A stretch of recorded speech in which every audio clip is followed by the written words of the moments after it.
가르멜의 산길 제21장. 하느님께서는 당신께 청원하는 바를 덜어 들어주시어도 그런 일을 즐기시지 않음을 밝힘. 당신이 비록 너그러이 응낙하시어도 분노하시는 때가 많음을 들어서 말함. 앞서 말한 바와 같이 어떤 영성인들은 초자연의 길로 무엇을 알려는 호기심이 좋은 줄로 생각한다. 하느님께서 그들의 간청에 응하시는 때가 종종 있느니만큼 그것은 좋고 또 하느님께서 기꺼하신다고 안심해 버리지만 하느님께서 응해 주시는 것이 사실이라 해서 그것이 좋거나 하느님께서 기꺼하시기는커녕 도리어 온당하지 아니하게 여기시는 바요 더구나 크게 분노하시는 때가 많은 것이다. 그 이유는 다름 아니라 어떠한 피조물이라도 하느님께서 다스리시는 자연의 한계를 넘어섬이 옳지 않기 때문이다. 인간을 다스림에 있어서도 하느님께서는 합리적인 자연의 한계를 정해 놓으신 만큼 이를 벗어나려 함은 곧 옳지 못함이요. 무엇을 초자연의 길로 살펴보고 얻으려 함은 자연의 한계를 벗어나려 함이다. 이것이 곧 옳지 못함이요. 그러기에 하느님께서 기꺼하시지 않는 바이니 무엇이든 옳지 못한 것이면 당신께 욕이 되는 까닭이다. 저 아합 왕이 이를 잘 알고 있었으니 하느님의 사자 이사야가 어떤 기적을 청하라고 했을째 그는 마다하면서 대꾸하였다. 아닙니다. 나는 징조를 요구하여 야훼를 시험해 보지는 않겠습니다. 이사 7장 12절. 초자연, 즉 이상한 길로 하느님과 사귀려 함이 곧 당신을 시험함이기 때문이었다. 정령코 하느님께서 즐기시지 않는다면 어찌하여 이따금 응하시는가? 이렇게 묻는 사람이 있을 법하다. 우선 나는 때때로 악마가 응한다고 대답하겠다. 그러나 하느님께서 응하시는 경우라면 여러 가지 이유가 있으니 혹은 저 길로 가고 싶어하는 영혼이 너무 약해서 행여 슬퍼한 나머지 뒷걸음질 칠세라.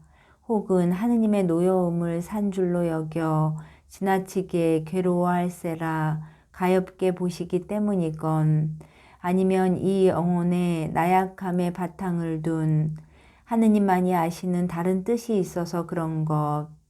하느님께서는 응낙하시는 편이 나음을 엿보시고는 저 길을 통하여 들어주시는 것이다. 약하고 여린 많은 영혼들이 하느님과 사귈 때에도 이와 마찬가지로 매우 흐뭇한 감각의 맛을 느끼게 해주시지만 그렇다고 이런 길로 사귀심이 즐겁고 좋아서 하심이 아니니 하느님께서 각 사람에게 그 나름대로 베푸신다는 것을 벌써 말한 바 있다. 하느님께서는 마치 샘과 같으셔서 사람은 저마다 제 그릇대로 그 물을 푸기 마련인데 때로는 이상한 대롱으로 물을 퍼내게도 하신다.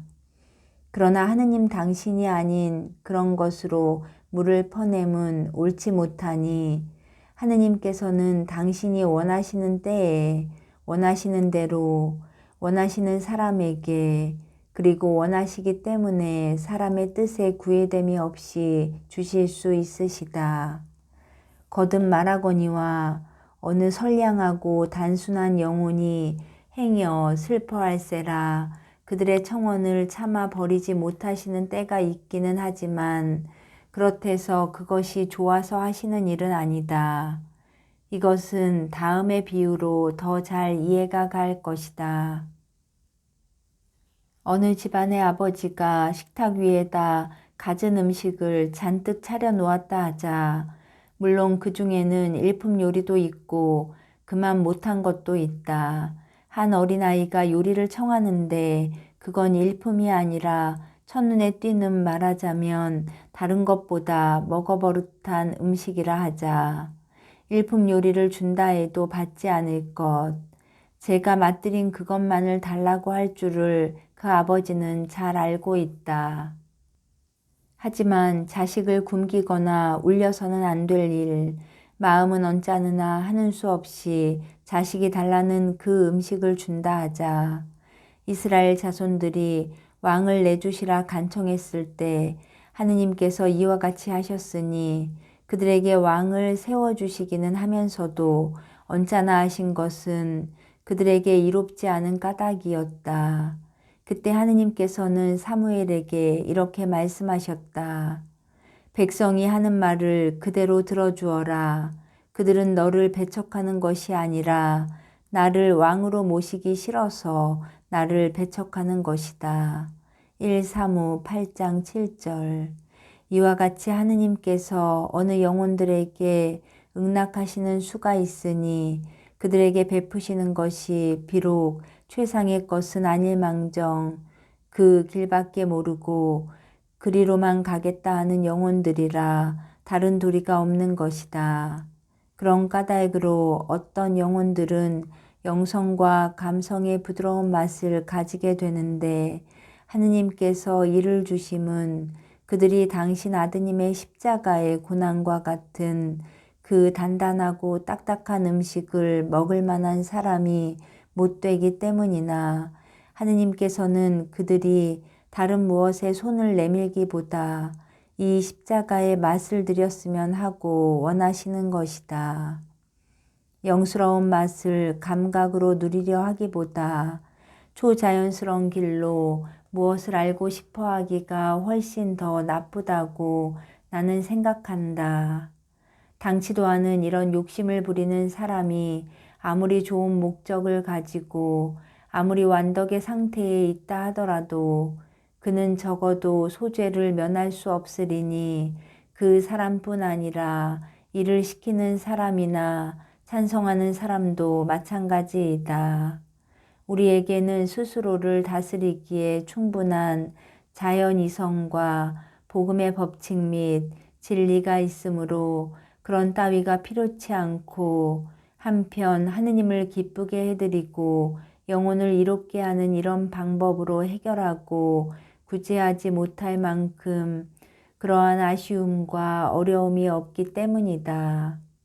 따라서 우리는 이성과 복음의 진리를 잘 이용해야 되니 우리가 바라든 바라지 않든 어떤 일이 초자연스럽게 알려질 때 그것이 자연 이성과 복음의 진리에 들어맞는지를 보아 받아들이면 그만인 것이다. 그리고 받아들일 그때에도 그것이 계시인 까닭이 아니라 이치에 맞는 까닭에 받아들일 것이요. 계시로서의 의의는 완전히 버려야 하는 것이다. 그나마도 마치 계시가 없었던 것처럼 아니 그 이상으로 저 이성을 깊이 살피고 알아보아야 하니 악마는 흔히 미래의 일, 이치에 맞는 일들을 그럴싸하게 짓거려서 사람을 속이려 들기 때문이다. 이로 미루어 볼 때 통틀어 우리의 아쉬움, 고생, 어려움에 있어 으뜸가고 가장 안전한 방법은 기도와 바람뿐이니 하느님께서는 당신이 원하시는 방법으로 보살펴 주시리라. 이를 권유하는 대목을 성서에서 읽을 수 있으니 저 거룩한 임금 여호사밧이 원수의 포위를 당하여 고통이 지극할 때 하느님께 빌면서 이같이 말하였다. 우리는 지금 어떻게 해야 할지 모르겠습니다. 다만 당신을 우러러 볼 뿐입니다. 이 역대 20장 12절. 이를 풀어서 이른다면 어려움을 당하여 다른 도리가 없고 어찌할 바를 모를 적에 오직 당신을 우러러 배울 따름이오니 당신이 보살피시사 좋은 대로 하시옵소서 라는 뜻이다. 하느님께서 부질없는 욕망에 응하시는 때가 있어도 온당하지 아니하게 여기신다는 것을 이미 위에서 말한 바 있지만 성서에 권위 있는 말씀으로 조금 더 밝혀둠이 좋을 듯하다. 사무엘 상권에 이르기를 사울 왕이 이미 죽은 사무엘이 나타나 말해주기를 하느님께 청하였다 한다. 그때 예언자가 나타나기는 하였으나 하느님께서는 진노하셨으니 사무엘이 왕을 꾸짖으며 말하기를 무슨 일로 나를 불러내어 성가시게 구느냐. 1사무 28장 15절 하였다. 이스라엘 자손들이 고기를 청하였을 때도 하느님께서 그 청을 안 들어주신 것은 아니지만 크게 진노하시어 그들을 대하셨으니 모세오경에 적힌 바와 같이 즉시 하늘에서 불이 내려와 그들을 벌하셨음을 우리가 잘 아는 터이다. 그 사실을 다윗이 자기네 입에 아직 먹거리가 들어있는데도 하느님의 분노가 그들을 거슬러 솟아올랐다. 시편 77장 30절에서 31절 서술하였다. 민수기를 보더라도 예언자 발람이 미디안의 왕 발락의 부름을 받아 그 나라로 간 것을 하느님께서 크게 진노하셨다 하였으니 당신이 비록 가라고는 하셨을망정 저 예언자가 가고 싶어 했고 또 가기를 하느님께 청했던 까닭이다. 그러기에 도중에서 검을 든 천사가 나타나 그를 죽이려 하면서 말하였다. 너는 지금 내 눈에 거슬리는 길을 가고 있다. 민수 22장 32절. 이와 같이 그리고 다른 여러 경우에 있어 하느님께서는 비록 노여움을 느끼시지만 사람들의 욕구에 응해 주신다. 성서에는 이의 예증과 신뢰가 아주 많으나 이렇듯 분명한 일에 낱낱이 들어서 말할 필요는 없다. 다만 내가 말하고 싶은 바는 이런 식으로 하느님과 사귀려고 함이 매우 위험하다는 것이다. 이런 데에 마음을 붙이는 사람이면 대개의 경우 오류를 안 범할 수 없고 난처한 지경에 빠지고 말 것이다. 그리고 이런 따위를 중대시하는 사람은 경험을 통해서 내 말에 이해가 갈 것이다. 왜냐하면 하느님께로부터 오는 말씀이나 시연에 있어 그르치지 않기가 썩 어렵기도 하려니와 게다가 대부분이 악마의 짓거리이기 때문이다. 악마는 하느님께서 영혼과 함께 가시는 그런 행색으로 영혼에 붙어 다니고 하느님께서 영혼에게 일러주시는 사정을 그대로 흉내내어 마치 양의 가죽을 쓰고 양떼 속으로 끼어드는 늑대처럼 영혼 안으로 감쪽같이 스며든다. 그리하여 이치에 맞는 그럴듯한 말을 하고 또 그 말대로 되는 것을 보고 영혼은 쉽게 넘어가게 되는 것이니 미래의 일이 영락없이 들어맞는 것을 보고는 이야말로 하느님만이 하시는 일이라 믿기 때문이다. 자연의 밝은 빛을 가지는 악마에게는 과거와 미래의 여러 가지 일들을 그 원인부터 잘 알기가 아주 쉽다는 것을 사람들이 미처 모르고 있으니 악마는 그 이지가 총명하므로 원인에서 결과를 아주 쉽게 추리해낸다. 그렇대서 항상 그런 것은 아니니 온갖 원인이 하느님의 의지에 매여 있는 까닭이다. 한 가지 예를 들어보기로 하자. 악마는 지구와 공기의 상태 그리고 태양의 위치를 잘 알고 있다. 이러한 요인들이 어느 상태, 어느 때에 이르게 되면 반드시 오염이 되어서 사람들에게 패스트를 퍼뜨리게 되는데 어떤 데에 더 또 어떤 데는 덜 하리라는 것도 잘 알고 있다. 이와 같이 악마는 패스트를 그 원인부터 알고 있는 것이다. 그렇다면 악마가 누구에게 이 사실을 알려주려면 이제부터 1년 내지 반년 안에 패스트가 있으리라 하고 또 사실 그대로 된다고 하더라도 무엇이 그리 대단할 게 있겠는가. 악마의 예언이란 이런 것이다. 마찬가지로 그놈은 지진을 알 수 있으니 지구의 내부에 공기가 팽창해 가는 것을 보고 아무 때에 지진이 있으리라고 말하는 것이다. 이런 따위는 자연의 지식인 만큼 이를 위해서는 영혼을 욕구에서 자유롭게 해주면 그만이니 보에티우스는 다음의 말로 이를 표현하였다. 자연의 빛으로 진리를 알려거든 기쁨과 무서움과 바람과 슬픔을 내게서 몰아내라. 하느님의 섭리에 딸린 초자연스러운 사실들도 그 원인에서부터 알 수 있으니 섭리란 사람의 선인과 악인이 요구하는 대로 공정하고 확실하게 이루어진다. 그러므로 이러저러한 사람, 이러저러한 마음 혹은 다른 무엇이 어떠어떠한 공공을 당하고 어느 지경에 이르르면 하느님께서 당신의 공의와 섭리하심대로 사건의 성질에 따라 그 원인에 따라 상이나 벌을 내리심을 자연인식으로 알 수 있으니 그럴 경우 이러이러한 때에 하느님께서 틀림없이 너희에게 이것을 내리시리라. 이런 일을 하시리라. 영락없이 이런 일이 일어나리라고 말할 수 있는 것이다.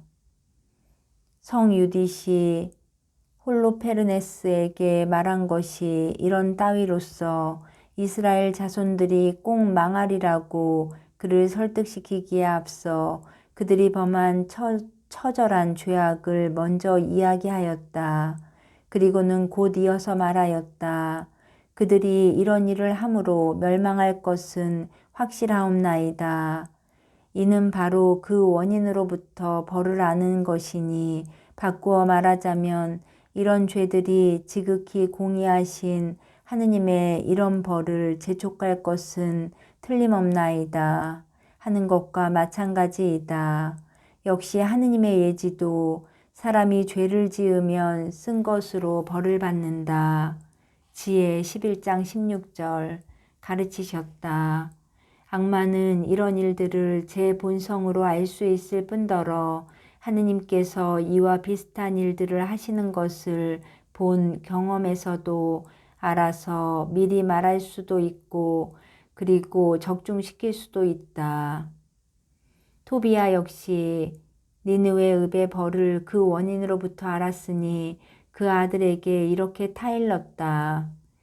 내 어머니까지 죽어 내 무덤에 합장한 다음에는 하루도 이곳에 지체하지 말고 떠나거라. 토비 14장 10절 저들 죄악의 끝장이 뻔히 보인다. 11절 이와 같이 악마나 토비아가 알 수 있던 것은 그 고울의 죄만이 아니라 경험에 의한 것이었으니 하느님께서 홍수로 사람들을 멸하시고 소돔 사람들을 불로 없애신 그런 죄를 저들이 지었음을 본 까닭이다. 물론 토비아의 경우엔 하느님의 영으로 이를 알았지만 악마는 또 베드로라는 사람이 제대로 산다면 아무 해까지 밖에 못 가리라는 것을 알 수 있고 미리 말할 수도 있다. 이와 같이 이루 다 말할 수 없는 복잡 미묘한 일들을 가지고 거짓을 꾸며내기 때문에 일체 초자연스러운 계시와 시험과 언어 등을 피하지 않으면 그럼 속임수를 벗어나지 못하는 것이다.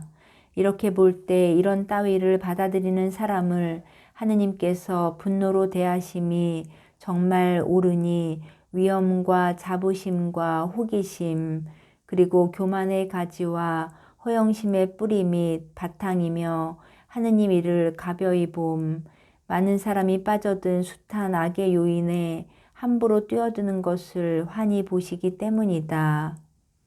이런 사람들이 얼마나 하느님을 분통 터지게 하는지 당신은 그들이 속아 그릇되어 가고 그 영이 어두워져 생명의 옳은 길 대신 허영과 꼭두를 따라도 그냥 버려두신다. 이사야가 야훼께서 그들의 마음을 어지럽게 하셨다 함은 이를 가리킴인데 쉬운 말로 하자면 반대로 알아듣는 정신이다. 이것은 이사야가 우리가 말하고 싶은 것을 평이하게 대변하는 말이니 그는 미래의 일을 초자연의 길로 알고 싶어 하던 자들을 두고 말했기 때문이다. 그 때문에 하느님께서 사람의 마음 한복판에다 반대로 알아듣는 정신을 뒤섞으셨다 하였으니 이는 하느님께서 실제로 오류의 영을 원하시거나 주신다는 것이 아니라 본성의 힘으로 얻을 수 없는 그것에 사람들이 끼어들고 싶어한 까닭이다. 이것에 화가 나신 하느님께서는 사람들의 참견을 꺼려하시는 그것에 빛을 아니 주심으로써 그들이 바보가 되거나 말거나 그냥 버려두시는 것이니 하느님께서 오류의 영을 뒤섞으셨다 함은 이런 빛을 아니 주셨다는 말이다. 이와 같이 저 손해의 원인이 하느님이시라 함은 당신이 빛과 도우심을 아니 주심에 있다는 소극적인 원인이니 하느님께서 이 빛을 철저하게 없애심으로써 사람들은 반드시 오류에 빠지게 되는 것이다. 하느님께서는 이와 같이 악마가 많은 사람을 속여 장님이 되게 함을 묵인하시나 이는 실상 그 사람들의 죄의 값이요 당돌함의 갚음인 것이다. 이렇게 되면 그들은 악마를 믿고 좋은 신으로 알기 때문에 악마는 제 짓거리를 하게 된다.